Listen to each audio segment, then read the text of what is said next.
Bonjour à tous, c'est Nicolas de 3D Modular System.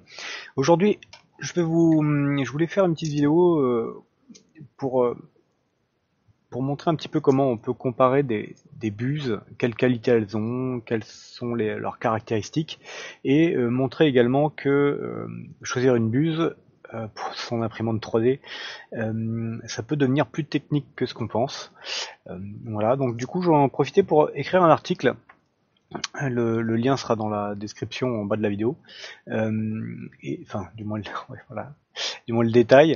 Et du coup, je voulais faire une petite vidéo pour reprendre point par point ce qui est marqué dans l'article, euh, pour simplifier l'accès à l'information à tout le monde. Voilà. Donc, du coup, dans un premier temps, on peut déjà vite se rendre compte que les buses, en fait, elles ont beaucoup de caractéristiques. Donc essentiellement, bon voilà, le diamètre de la buse, ça c'est un peu évident. La forme des buses, ça on le voit, mais on sait pas trop en fait l'impact. La longueur des buses, c'est pareil, on sent un petit peu que effectivement il y a une différence encore en termes de qualité de chauffe, de dépose de filament. La longueur des filetages, donc c'est très proche d'une longueur de bus, quoique enfin, c'est complémentaire. Les matériaux utilisés pour la buse, effectivement, là on va en trouver plein. Laiton, inox, acier, rubis, etc. Et voir des buses bimatériaux. Donc, typiquement la buse rubis, effectivement, elle a un corps en laiton et un bout en rubis. Donc tout ça en fait va jouer clairement sur la qualité d'impression de votre machine. Voilà, donc on va commencer la longueur compte, effectivement par essayer de comparer un petit peu la longueur et la taille des différentes buses. Donc là j'ai pris quelques modèles relativement différents afin de montrer un petit peu qu'il y a vraiment beaucoup de différences. Donc ici on distinguera donc que la longueur des pointes là est différente en fonction du modèle de buse. Du coup ça a forcément un impact. La longueur du corps, effectivement, qui est souvent hexagonale, effectivement, peut être différent. Donc là, on peut voir que ces trois modèles sont relativement similaires, mais celles-là ont un corps en fait vraiment beaucoup plus gros et beaucoup plus massif. Voilà. Et ensuite, la longueur du filetage, donc c'est la partie qui vient se visser dans le bloc chauffant, qui effectivement, quand on compare, en fait, elles ont quasiment pas les mêmes tailles, quoi. Voilà. Donc, qu'est-ce qu'on peut dire sur les pointes courtes? Donc c'est ces modèles-là. Donc il y a des pertes thermiques réduites, c'est-à-dire qu'effectivement la surface de contact avec l'air est très réduite par rapport aux autres qui sont beaucoup plus larges. Voilà. On peut aussi voir que effectivement il y a un meilleur contrôle thermique dans le sens où le bloc chauffant en fait il va arriver à ce niveau-là, là, juste après le filetage. En principe il est en contact avec le corps de la buse. Et donc là, ce qui est intéressant, c'est que le niveau du contrôle thermique, c'est la distance qu'il y a entre cette partie en bas et vraiment la sortie de la matière, donc vraiment la sortie de la buse. Et ce sera les modèles de buse qui seront vraiment les plus courtes. Voilà.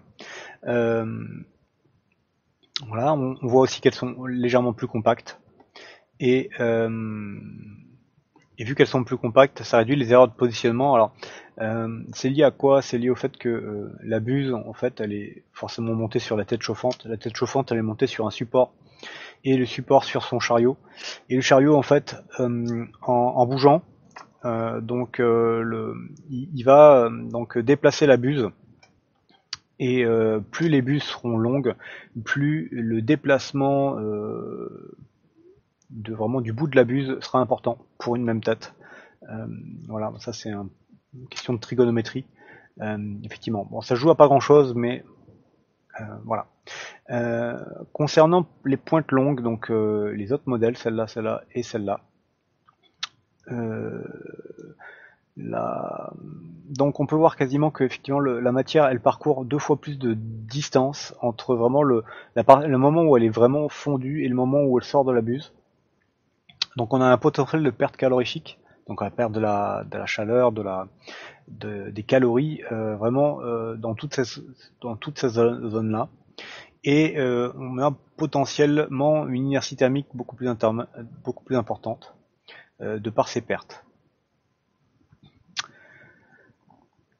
Voilà, donc l'étape d'après, c'était de se dire, est-ce qu'on peut essayer de comparer en fait la répartition volumique de plusieurs modèles de buses.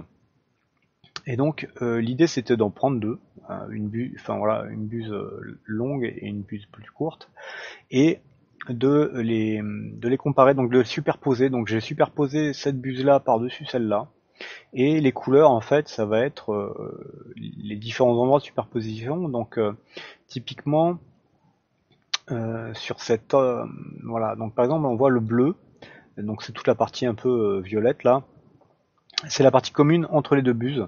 Lorsque je prends cette buse là et j'aligne, donc ici j'aligne la buse, la position de la buse du bout de la buse sur les deux têtes. Et la partie en bas, en fait, c'est l'inverse. Je vais aligner en fait la base ici des buses pour faire la comparaison. Donc la partie bleue ou violette là, c'est la partie commune. La partie verte, c'est le surplus de matière de cette buse là. Et la partie rouge, donc, qui se trouve ici, ça va être le surplus de matière de cette buse là. Voilà. Donc effectivement là on voit que le filetage ici est vachement plus court que là. Donc quand j'aligne les deux, le filetage ici ressort un petit peu. Et ici, vu que la buse est plus longue, enfin le corps de la buse est beaucoup plus long, on voit effectivement que toute cette masse-là est, est en supplément par rapport à ce modèle-là. Voilà. Donc là, j'ai décrit un petit peu les manips. Donc on a une zone filetée plus importante.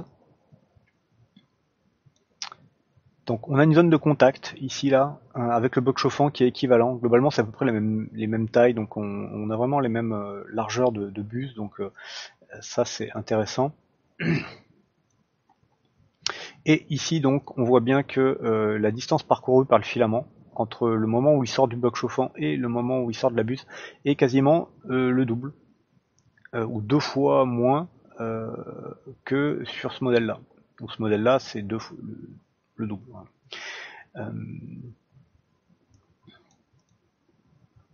Voilà.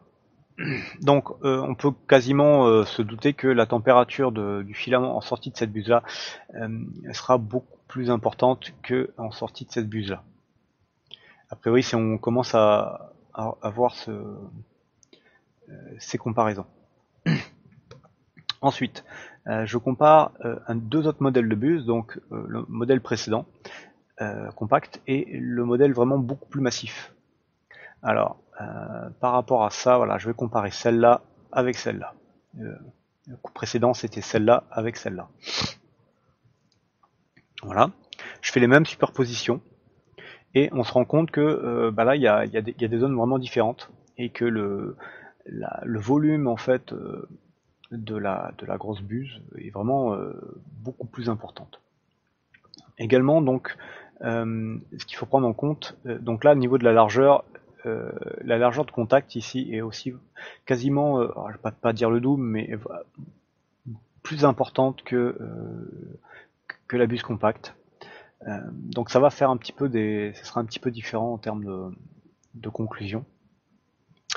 Donc on peut constater que là la longueur du filetage est équivalente. Donc c'est vraiment la partie où le filament va fondre ici. Donc c'est vraiment les mêmes longueurs. Donc on va avoir la même capacité à faire fondre le filament ici. On constate également que la zone de contact entre le bloc chauffant et la buse, donc c'est vraiment le plat ici, est quasiment deux fois plus grand sur la buse plus massive que sur la buse compacte. Voilà. Et que pareil, c'est comme l'autre buse, la distance pour que la matière sorte de la buse est deux fois plus grande sur la partie verte là que sur la partie bleue. Voilà. donc en termes de volume de matière, concernant le bloc, le corps de la buse, on est quasiment à 2 ou 3 fois plus important. La pointe de la conne semble légèrement plus massif, voilà. Alors, quelque chose aussi d'intéressant, c'est concernant le profil des buses. Voilà. Alors, on voit que le profil là, il est vraiment conique et que les flux d'air en fait ils vont pas trop stagner là.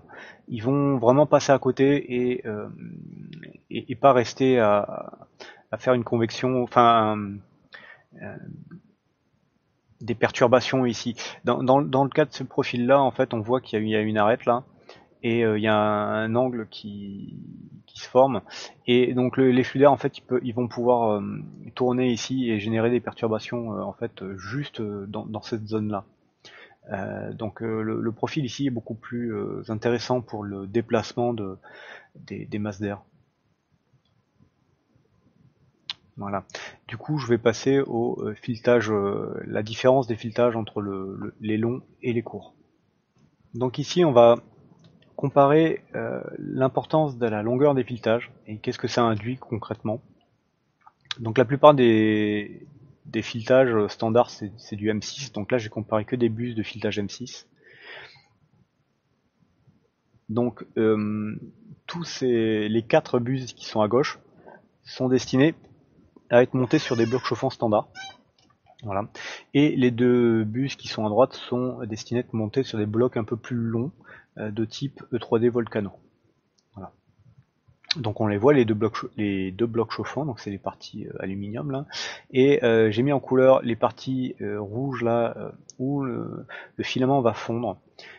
Donc on peut voir que sur ce bloc là à droite là, la distance, donc la surface disponible pour faire fondre le filament est vachement plus importante, c'est quasiment le double. Donc ici en fait en sortie de buse on est quasiment certain que le filament sera à la même température que le bloc. Voilà. Donc bien fluide en principe. Et alors que là, en fait, on peut toujours avoir un doute en fonction du débit de matière qu'on a en sortie de buse. Si le débit devient trop grand, la capacité de la buse à faire fondre le filament, de par sa surface réduite, sera plus faible que ce cas-là. Voilà. Et donc globalement, la chaleur en sortie de buse sera aussi beaucoup plus importante, étant donné que la température moyenne du filament sera globalement plus proche de celle du bloc chauffant. Voilà. Voilà.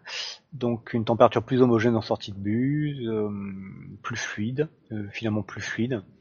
Voilà.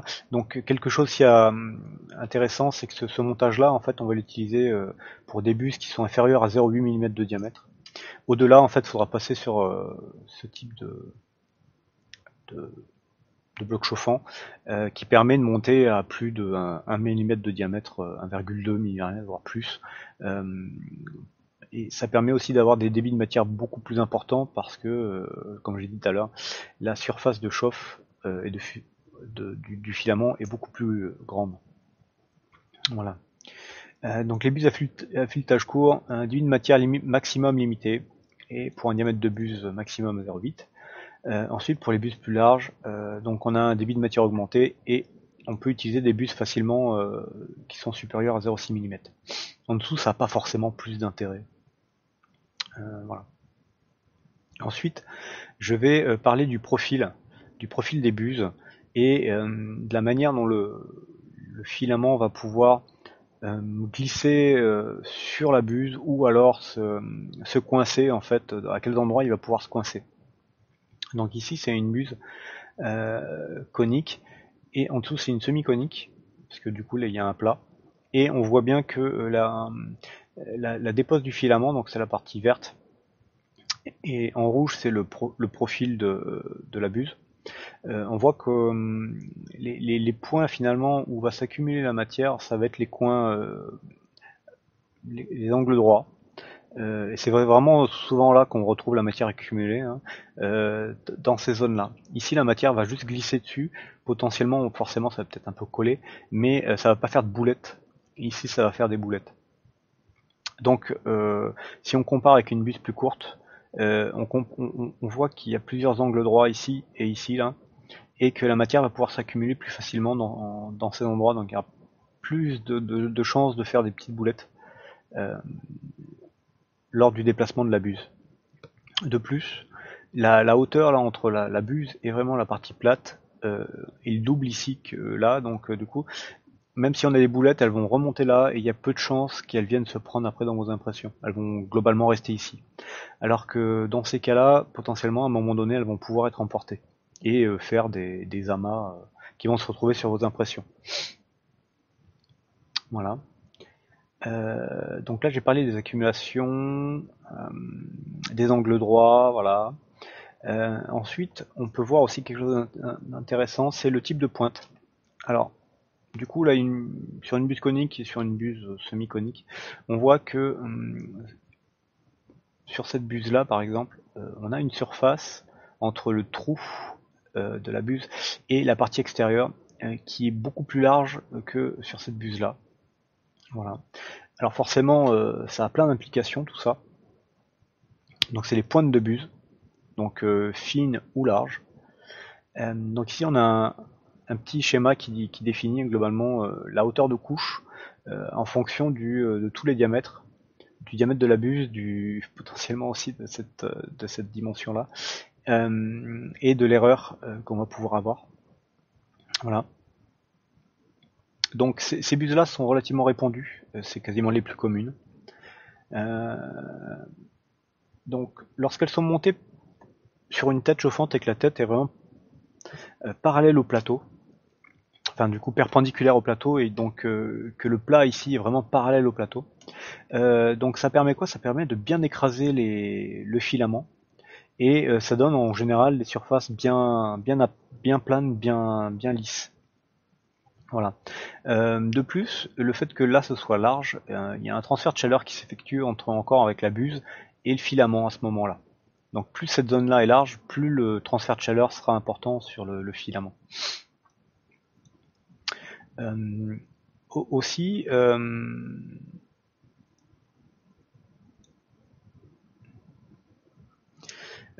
aussi donc elle nécessite donc un Z-hop plus important, c'est-à-dire quoi? Ça veut dire que lorsqu'on va passer dans le vide, donc imprimer dans le vide, on va sauter la buse là, elle va se enfin il va y avoir une rétraction de matière, la buse va se déplacer dans le vide et après on va réextruder de la matière.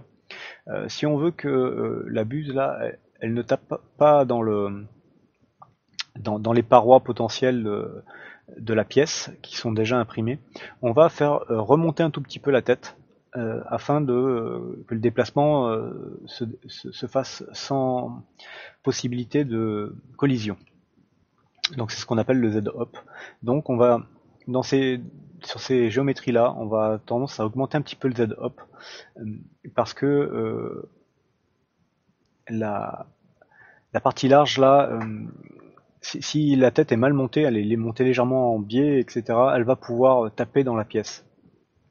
Dans le cas d'une buse comme ça, il y a très peu de surface de contact possible, et même avec une buse qui est légèrement en biais, on aura peu tendance à taper sur la pièce, ou alors du coup ça aura beaucoup moins d'impact.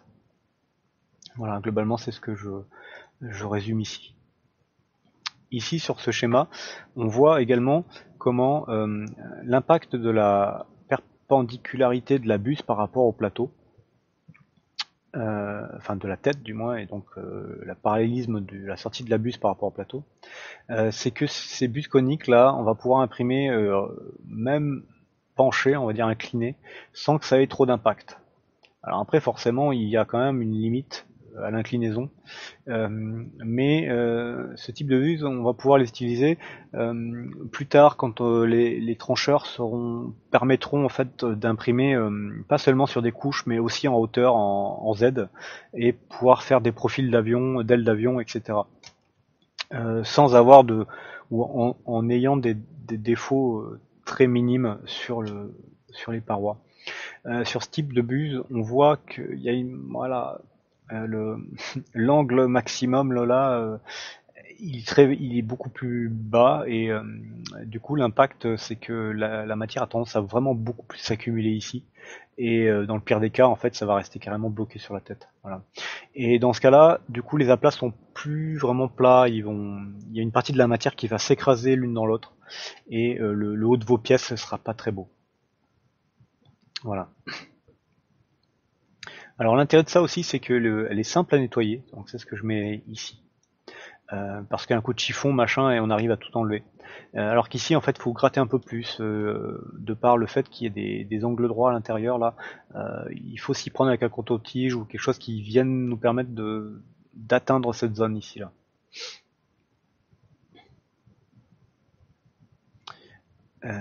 Alors c'est vrai que j'y ai pas parlé mais la largeur d'extrusion ici est limitée parce que du coup la, la surface ici de contact avec le plastique est très petite. Donc on va, lorsqu'on va utiliser ces buses là, on va utiliser des largeurs d'extrusion qui correspondent au diamètre de la buse. Ici on va pouvoir utiliser des largeurs d'extrusion qui sont beaucoup plus grandes. Voilà.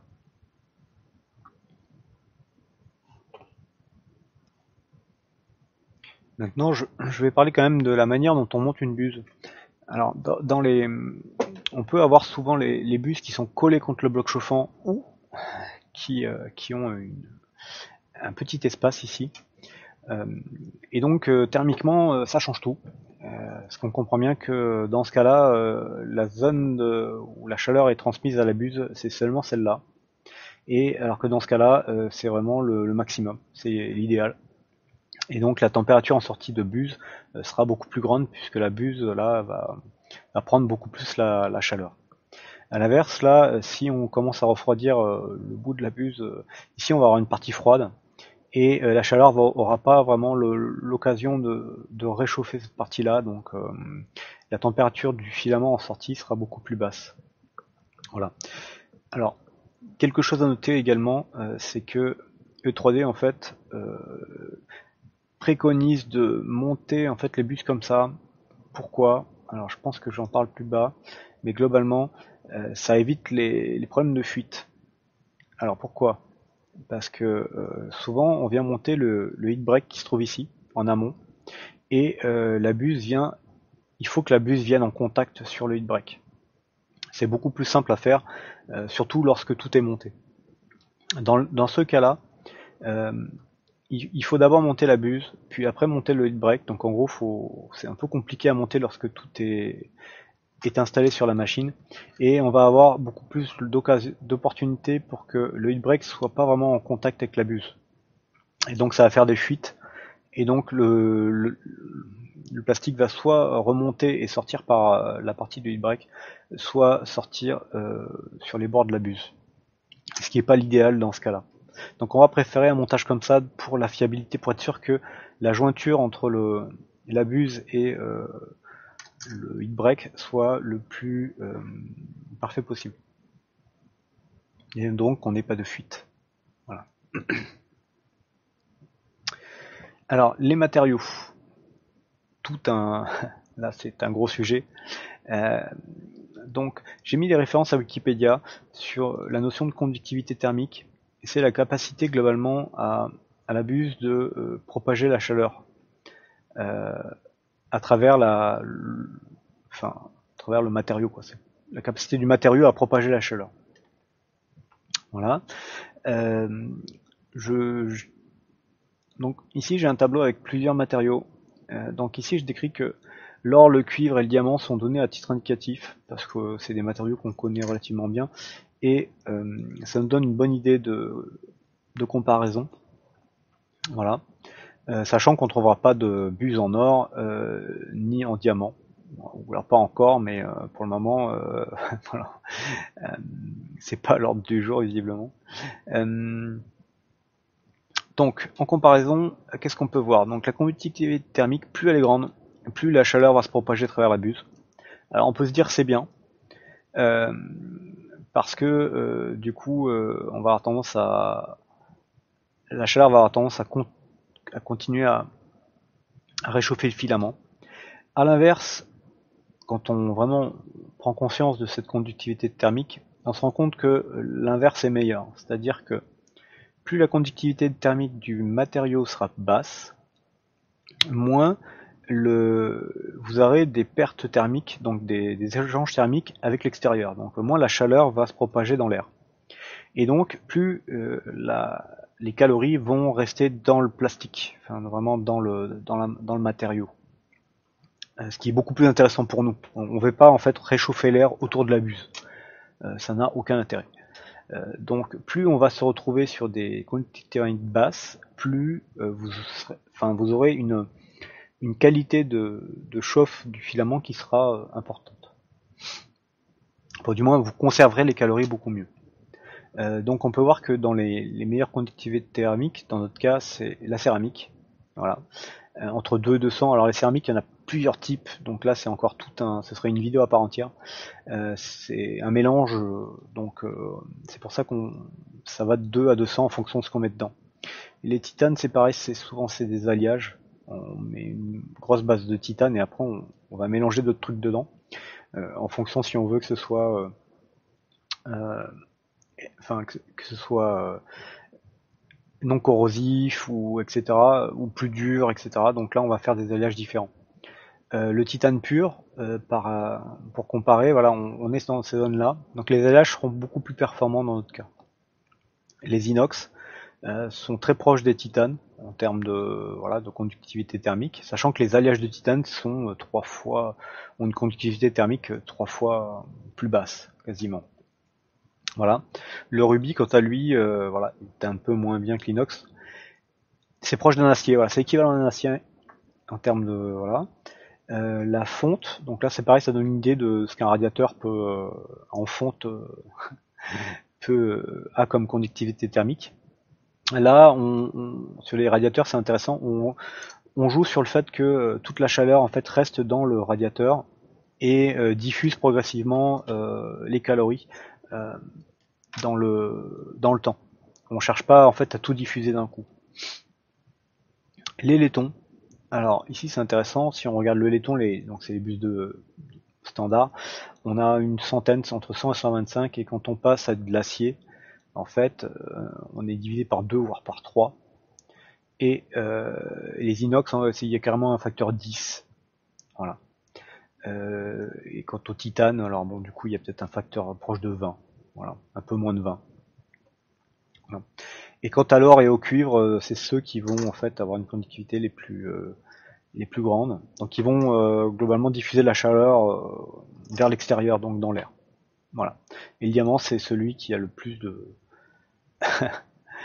qui a une conductivité thermique la plus grande, donc qui nous intéresse le moins pour le coup. Voilà. La dureté des matériaux. Alors ça c'est pareil. C'est important. C'est important pourquoi? C'est important en fonction des matériaux que vous allez mettre, que vous allez faire passer à travers votre buse. Alors, forcément avec du PLA il n'y a pas trop le problème.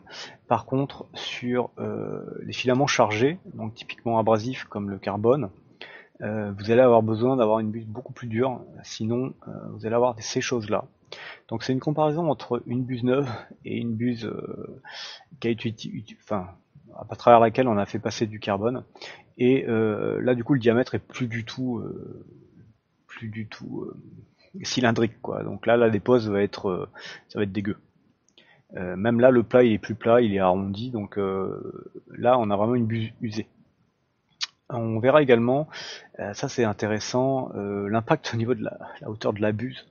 Là c'est une buse laiton après 300 grammes de filament carbone. On a usé la buse de 0,5 mm, donc là déjà notre offset il est plus bon.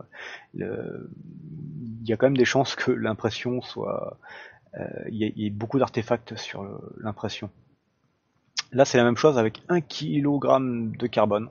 On en arrive à peu près à la même hauteur pour une buse inox. Donc voilà, une buse inox s'usera globalement 3 fois moins vite. Et ensuite ça c'est une buse, l'équivalent d'une buse acier durci avec 4 kg. Voilà. Donc là la buse en acier durci s'usera donc quasiment 10 fois moins vite qu'une buse laiton. Mais il va quand même s'user. Voilà. Donc il n'y aura pas de buse ultime. Potentiellement, ce qui va tenir le mieux pour le coup, ça va être les buses rubis. Voilà. Donc là, j'ai un tableau récapitulatif global pour dire du coup comment on choisit notre buse, parce que entre le matériau, la dureté, la conductivité thermique, c'est quoi le matériau qu'il faut prendre, quoi. Ici, on a une table avec la dureté. Donc plus la valeur est grande, plus donc la matière sera dure. Donc là, on peut voir que le rubis par rapport à l'acier durci, c'est meilleur dans certains cas, et voire c'est équivalent. Voilà. Donc quelque part, est-ce que ça vaut le coup d'acheter une buse rubis? À voir. La conductivité thermique est équivalente quasiment. La buse rubis est un peu meilleure. Voilà, elle est un peu plus basse. Ça reste de la pierre. Quelque part entre les deux, il y a le tungstène. Alors le tungstène, du coup c'est moins cher. Voilà, il y a une ordre de prix aussi quelque part ici. C'est le compromis entre l'acier durci et le rubis, globalement. Et dans les trucs qui vont être plutôt standards, voilà, le laiton en dureté c'est 3-4. C'est très peu cher et une conductivité thermique qui est relativement élevée. L'inox, quant à lui, c'est guère plus cher et une conductivité thermique qui est divisée par 10 pour une dureté qui est meilleure que le laiton. Et l'alliage de titane, c'est ce qui va être pour moi peut-être la meilleure solution quelque part, parce que ça reste peu cher. C'est proche de, enfin c'est le coût est équivalent à une buse inox. La conductivité thermique est 3 fois plus faible et du coup il y a une dureté plus grande. Voilà. Ensuite, ça c'est juste pour le choix du matériau de la buse. Ensuite, c'est à vous de voir qu'est-ce que vous préférez par rapport à la géométrie de la buse, en fonction des points forts, des points faibles, etc., quoi. Voilà, j'espère que ça a pu vous en dire un petit peu plus sur comment choisir une buse, et que c'est pas juste je prends n'importe laquelle et ça va bien se passer. Forcément, ça va bien se passer, mais en choisissant une buse adaptée, on aura on va dire une qualité d'impression et un résultat bien meilleur si on maîtrise un peu tous ces paramètres. Voilà. Et enfin, en fin de l'article, j'ai mis toutes les sources où vous pourrez aller voir où est-ce que je suis allé chercher tout ça. Voilà. Du coup, j'espère que ça vous aura aidé et ça vous aura débloqué sur comment choisir votre buse. Sur ce, je vous dis à une prochaine vidéo.